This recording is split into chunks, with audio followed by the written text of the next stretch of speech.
Hey guys, Terry here with the Forest Farm Project. For all of you people who are into permaculture or the back-to-Eden gardening or just any natural gardening where you're using wood chips or different debris around the yard and whatnot as a compost, a lot of the people I've seen, especially in back-to-Eden, they're concerned about will the wood break down, quick enough to be beneficial to the soil and whatnot.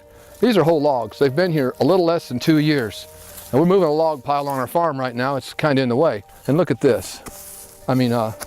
This is pretty soft. That's not all that soft. But look at this stuff. This was whole logs just like that. Some of it breaks down and some doesn't.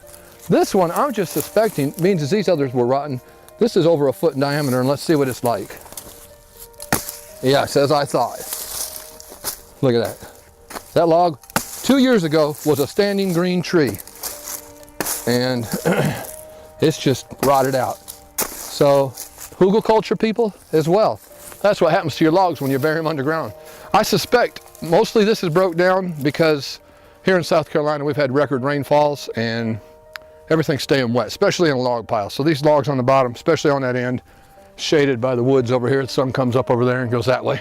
So they stayed wet all for the last couple of years, or last year especially. And there you go. Wood definitely breaks down quick.